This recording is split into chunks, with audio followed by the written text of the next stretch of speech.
The Wind in the Willows, Chapter 8, Toad's Adventures. When Toad found himself immured in a dank and noisome dungeon, and knew that all the grim darkness of a medieval fortress lay between him and the outer world of sunshine and well-metalled high roads where he had lately been so happy, disporting himself as if he had brought up every road in England, he flung himself at full length on the floor and shed bitter tears, and abandoned himself to dark despair. "This is the end of everything," he said. "At least it is the end of the career of Toad, which is the same thing. The popular and handsome Toad, the rich and hospitable Toad, the Toad so free and careless and debonair. How can I hope to be ever set at large again," he said, "who have been imprisoned so justly for stealing so handsome a motor car in such an audacious manner, and for such lurid and imaginative cheek bestowed upon such a number of fat, red-faced policemen?" Here his sobs choked him. "Stupid animal that I was," he said. "Now I must languish in this dungeon till people who were proud to say they knew me have forgotten the very name of Toad. Oh, wise old badger," he said. "Oh, clever, intelligent rat and sensible mole, what sound judgments, what a knowledge of men and matters you possess. Oh, unhappy and forsaken Toad." With lamentations such as these, he passed his days and nights for several weeks, refusing his meals or intermediate light refreshments, though the grim and ancient gaoler, knowing that Toad's pockets were well lined, frequently pointed out that many comforts and indeed luxuries could by arrangement be sent in, at a price, from the outside. Now the gaoler had a daughter, a pleasant wench and good-hearted, who assisted her father in the lighter duties of his post. She was particularly fond of animals, and besides her canary, whose cage hung on a nail in the massive wall of the keep by day, to the great annoyance of the prisoners, who relished an after-dinner nap, and was shrouded in the antimacassar on the parlor table at night, she kept several piebald mice and a restless revolving squirrel. This kind-hearted girl, pitying the misery of Toad, said to her father one day, "Father, I can't bear to see that poor beast so unhappy and getting so thin. You let me have the managing of him. You know how fond of animals I am. I'll make him eat from my hand and sit up and do all sorts of things." Her father replied that she could do what she liked with him. He was tired of Toad, and his sulks and his airs and his meanness. So that day she went on her errand of mercy and knocked at the door of Toad's cell. "Now cheer up, Toad," she said coaxingly on entering, "and sit up and dry your eyes and be a sensible animal, and do try and eat a bit of dinner. See, I've brought you some of mine hot from the oven." It was bubble and squeak between two plates, and its fragrance filled the narrow cell. The penetrating smell of cabbage reached the nose of Toad as he lay prostrate in his misery on the floor, and gave him the idea for a moment that perhaps life was not such a blank and desperate thing as he had imagined. But still he wailed and kicked with his legs and refused to be comforted. So the wise girl retired for the time, but, of course, a good deal of the smell of hot cabbage remained behind, as it will do, and Toad, between his sobs, sniffed and reflected, and gradually began to think new and inspiring thoughts of chivalry, of poetry, and deeds still to be done, of broad meadows and cattle browsing in them, raked by sun and wind, of kitchen gardens and straight herb borders and warm snapdragon beset by bees, and of the comforting clink of dishes set down on the table at Toad Hall, and the scrape of chair legs on the floor as everyone pulled himself close up to his work. The air of the narrow cell took a rosy tinge. He began to think of his friends, and how they would surely be able to do something, of lawyers, and how they would have enjoyed his case, and what an ass he had been not to get in a few, and lastly he thought of his own great cleverness and resource, and all that he was capable of if he only gave his great mind to it, and the cure was almost complete. When the girl returned some hours later, she carried a tray with a cup of fragrant tea steaming on it, and a plate piled up with very hot buttered toast, cut thick, very brown on both sides, with the butter running through the holes in it in great golden drops like honey from the honeycomb. The smell of that buttered toast simply talked to Toad, and with no uncertain voice talked of warm kitchens, of breakfasts on bright, frosty mornings, of cozy parlor firesides on winter evenings, when one's ramble was over and slippered feet were propped on the fender, of the purring of contented cats, and the twitter of sleepy canaries. Toad sat up on end once more, dried his eyes, sipped his tea, and munched on his toast, and soon began talking freely about himself, and the house he lived in, and his doings there, and how important he was, and what a lot his friends thought of him. The gaoler's daughter saw that the topic was doing him as much good as the tea, as indeed it was, and encouraged him to go on. "Tell me about Toad Hall," she said. "It sounds beautiful." "Toad Hall," said the Toad proudly, "is an eligible, self-contained gentleman's residence, very unique, dated in part from the 14th century, but replete with every modern convenience, up-to-date sanitation, 5 minutes from church, post office, and golf links, suitable for—" "Bless the animal," said the girl, laughing. "I don't want to take it. Tell me something real about it, but first wait till I fetch you some more tea and toast." She tripped away and presently returned with a fresh trayful, and Toad, pitching into the toast with avidity, his spirits quite restored to their usual level, told her about the boathouse and the fish pond and the old walled kitchen garden, and about the pigsties and the stables and the pigeon house and the hen house, and about the dairy and the wash house and the china cupboards and the linen presses, she liked that bit especially, and about the banqueting hall and the fun they had there when the other animals were gathered round the table, and Toad was at his best, singing songs, telling stories, carrying on generally.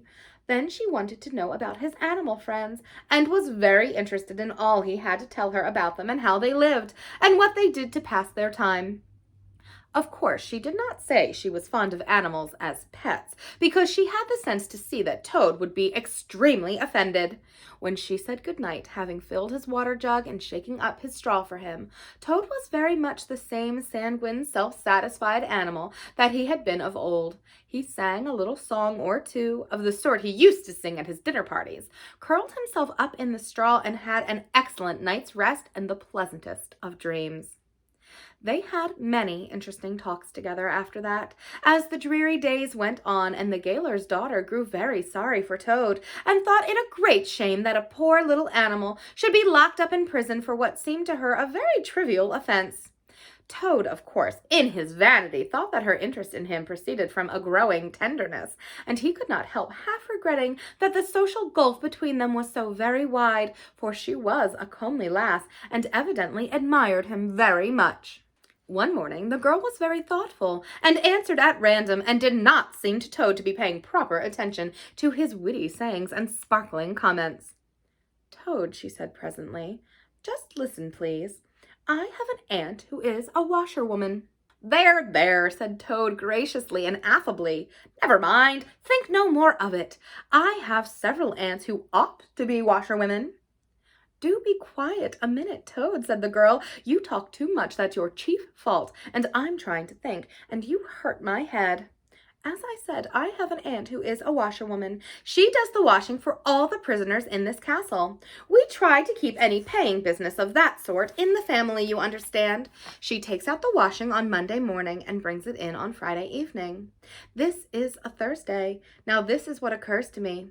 You're very rich, at least you're always telling me so, and she's very poor. A few pounds wouldn't make any difference to you, and it would mean a lot to her. Now, I think if she were properly approached, squared, I believe is the word you animals use, you could come to some arrangement by which she would let you have her dress and bonnet and so on, so you could escape from the castle as the official washerwoman. You're very alike in many respects, particularly about the figure." "We're not," said the Toad in a huff. "I have a very elegant figure for what I am."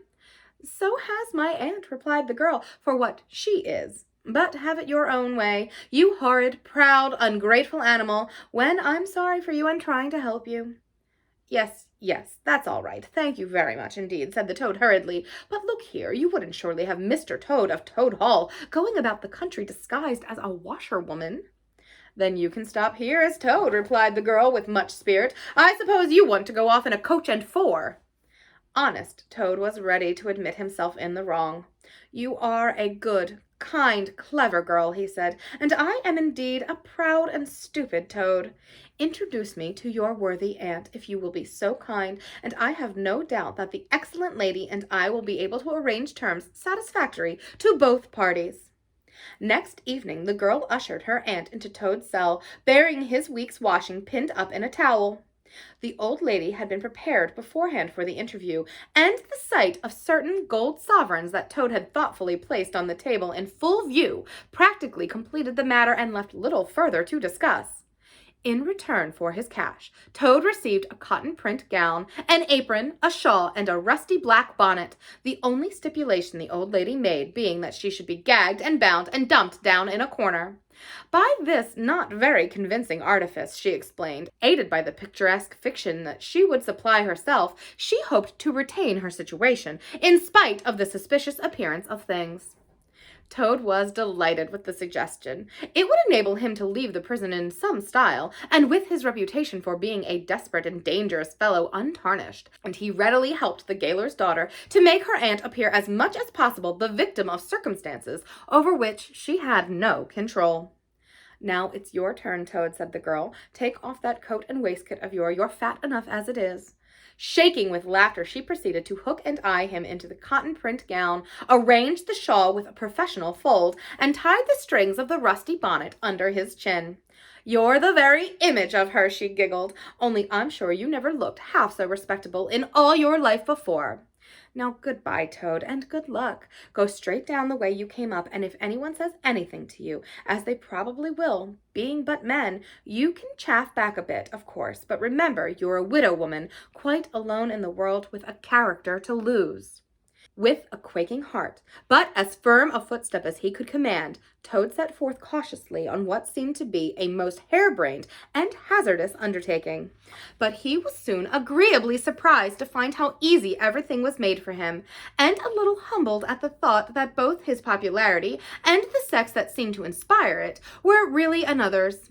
The washerwoman's squat figure in its familiar cotton print seemed a passport for every barred door and grim gateway. Even when he hesitated, uncertain as to the right turning to take, he found himself helped out of his difficulty by the warder at the next gate, anxious to be off to his tea, summoning him to come along sharp and not keep him waiting there all night. The chaff and the humorous sallies to which he was subjected, and to which, of course, he had to provide prompt and effective reply, formed indeed his chief danger. For Toad was an animal with a strong sense of his own dignity, and the chaff was mostly, he thought, poor and clumsy, and the humor of the sallies entirely lacking. However, he kept his temper, though with great difficulty, suited his retorts to his company and supposed character, and did his best not to overstep the limits of good taste. It seemed hours before he crossed the last courtyard, rejected the pressing invitation from the last guard-room, and dodged the outspread arms of the last warder, pleading with simulated passion for just one farewell embrace. But at last he heard the wicket gate in the great outer door click behind him, felt the fresh air of the outer world upon his anxious brow, and knew that he was free. Dizzy with the easy success of his daring exploit, he walked quickly towards the light of the town, not knowing in the least what he should do next, only quite certain of one thing, that he must remove himself as quickly as possible from the neighborhood where the lady he was forced to represent was so well known and so popular a character. As he walked along, considering, his attention was caught by some red and green lights a little way off, to one side of the town, and the sound of the puffing and snorting of engines and the banging of shunted trucks fell on his ear.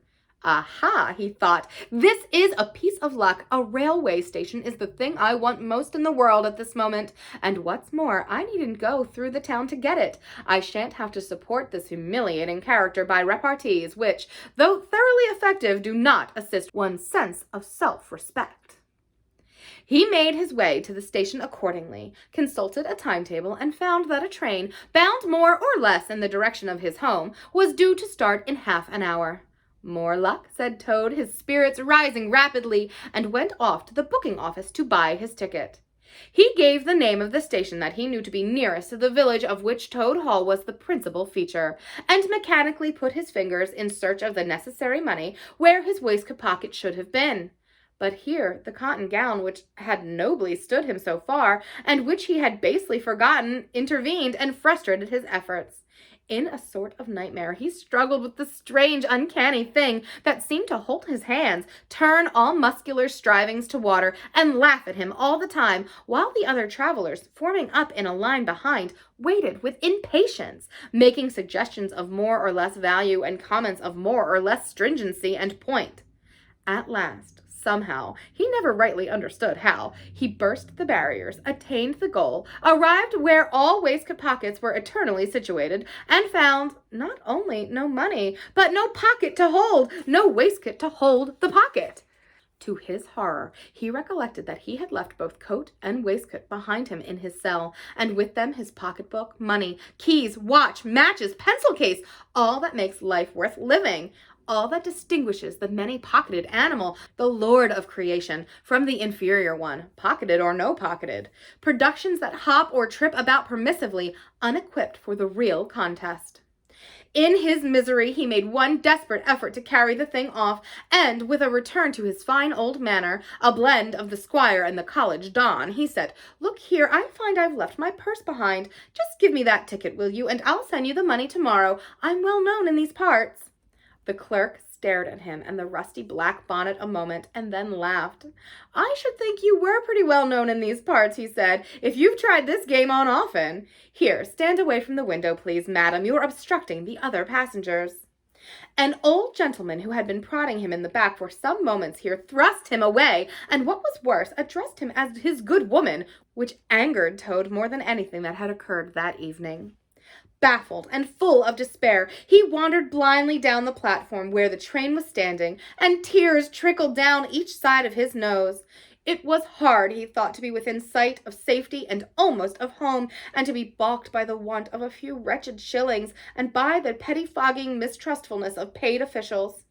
Very soon his escape would be discovered. The hunt would be up. He would be caught, reviled, loaded with chains, dragged back again to prison and bread and water and straw. His guards and penalties would be doubled, and oh, what sarcastic remarks the girl would make!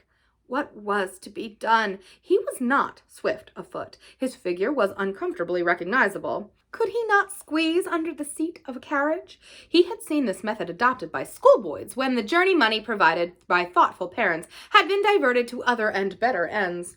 As he pondered, he found himself opposite the engine, which was being oiled, wiped, and generally caressed by its affectionate driver, a burly man with an oil can in one hand and a lump of cotton waste in the other. "Hello, mother," said the engine driver. "What's the trouble? You don't look particularly cheerful."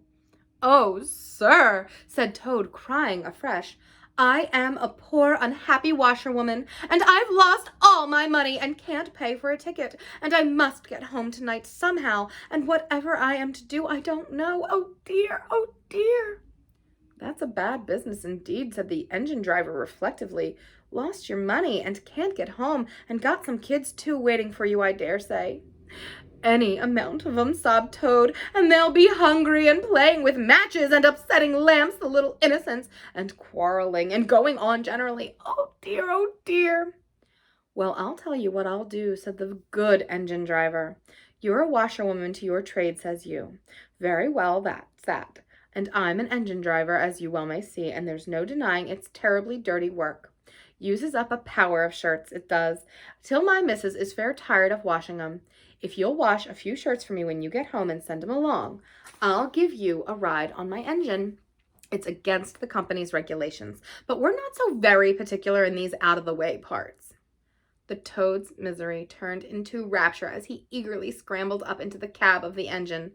Of course, he had never washed a shirt in his life, and couldn't if he tried, and anyhow he wasn't going to begin, but he thought, when I get safely home to Toad Hall and have money again and pockets to put it in, I will send the engine driver enough to pay for quite a quantity of washing, and that will be the same thing or better. The guard waved his welcome flag, the engine driver whistled in cheerful response, and the train moved out of the station. As the speed increased and the Toad could see on either side of him real fields and trees and hedges and cows and horses, all flying past him, and as he thought how every minute was bringing him nearer to Toad Hall, and sympathetic friends and money to chink in his pocket, and a soft bed to sleep in, and good things to eat, and praise and admiration at the recital of his adventures and his surpassing cleverness, he began to skip up and down and shout and sing snatches of song, to the great astonishment of the engine driver, who had come across washerwomen before at long intervals, but never one at all like this. They had covered many and many a mile, and Toad was already considering what he would have for supper as soon as he got home, when he noticed that the engine driver, with a puzzled expression on his face, was leaning over the side of the engine and listening hard. Then he saw him climb onto the coals and gaze out over the top of the train. Then he returned and said to Toad, "It's very strange. We're the last train running in this direction tonight, yet I could be sworn that I heard another following us." Toad ceased his frivolous antics at once. He became grave and depressed, and a dull pain in the lower part of his spine, communicating itself to his legs, made him want to sit down and try desperately not to think of all the possibilities. By this time the moon was shining brightly, and the engine driver, steadying himself on the coal, could command a view of the line behind them for a long distance. Presently he called out, "I can see it clearly now. It is an engine on our rails coming along at a great pace. It looks as if we are being pursued." The miserable Toad, crouching in the coal dust, tried hard to think of something to do, with dismal want of success.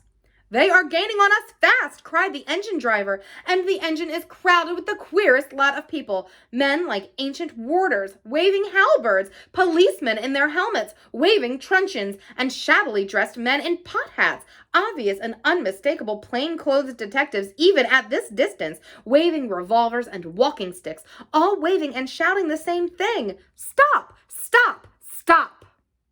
Then Toad fell on his knees among the coals, and raising his clasped paws in supplication cried, "Save me, only save me, dear, kind Mr. Engine Driver, and I will confess everything. I am not a simple washerwoman I seem to be. I have no children waiting for me, innocent or otherwise. I am a Toad, the well-known and popular Mr. Toad, the landed proprietor. I have just escaped by my great daring and cleverness from a loathsome dungeon into which my enemies had flung me. And if those fellows on that engine recapture me, it will be chains and bread and water and straw and misery once more for poor, unhappy, innocent Toad." The engine driver looked down upon him very sternly and said, "Now tell the truth. What were you put in prison for?" "It was nothing very much," said poor Toad, coloring deeply. "I only borrowed a motor car while the owners were at lunch. They had no need of it at the time. I didn't mean to steal it, really, but people, especially magistrates, take such harsh views of thoughtless and high-spirited actions." The engine driver looked very grave and said, "I fear that you have been indeed a wicked Toad, and by rights I ought to give you up to offended justice. But you are evidently in sore trouble and distress, so I will not desert you. I don't hold with motor cars for one thing, and I don't hold with being ordered about by policemen when I'm on my own engine for another. And the sight of an animal in tears always makes me feel queer and soft-hearted. So cheer up, Toad.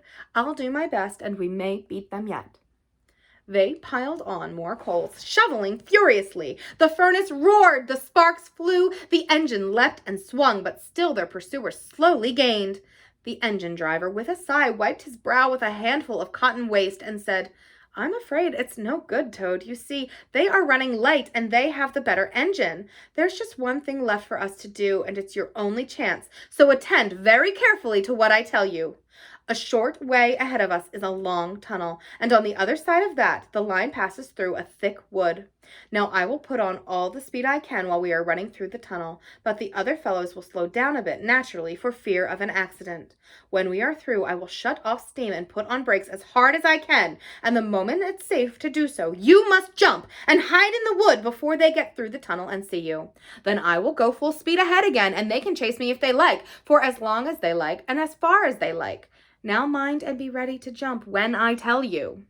They piled on more coals, and the train shot into the tunnel, and the engine rushed and roared and rattled, till at last they shot out the other end into fresh air and peaceful moonlight, and saw the wood lying dark and helpful upon either side of the line. The driver shut off steam and put on brakes. The Toad got down on the step, and as the train slowed down to almost a walking pace, he heard the driver call out, "Now jump!" Toad jumped, rolled down a short embankment, picked himself up unhurt, scrambled into the wood, and hid. Peeping out, he saw his train get up speed again and disappear at a great pace. Then out of the tunnel burst the pursuing engine, roaring and whistling, her motley crew waving their various weapons and shouting, "Stop! Stop! Stop!" When they were past, the Toad had a hearty laugh for the first time since he was thrown into prison. But he soon stopped laughing when he came to consider that it was now very late and dark and cold, and he was in an unknown wood with no money and no chance of supper, and still far from friends and home, and the dead silence of everything after the roar and rattle of the train was something of a shock. He dared not leave the shelter of the trees, so he struck into the wood with the idea of leaving the railway as far as possible behind him. After so many weeks within walls, he found the wood strange and unfriendly, and inclined, he thought, to make fun of him. Night jars, sounding their mechanical rattle, made him think that the wood was full of searching warders closing in on him. An owl, swooping noiselessly towards him, brushed his shoulder with its wing, making him jump with the horrid certainty that it was a hand, then flitted off moth-like, laughing its low hoo, hoo, hoo, which Toad thought in very poor taste. Once he met a fox who stopped, looked him up and down in a sarcastic sort of way, and said, "Hello, washerwoman, half a pair of socks and a pillowcase short this week. Mind it doesn't occur again," and swaggered off sniggering. Toad looked about for a stone to throw at him, but could not succeed in finding one, which vexed him more than anything. At last, cold, hungry, and tired out, he sought the shelter of a hollow tree, where the branches and the dead leaves he made himself as comfortable a bed he could, and slept soundly till the morning.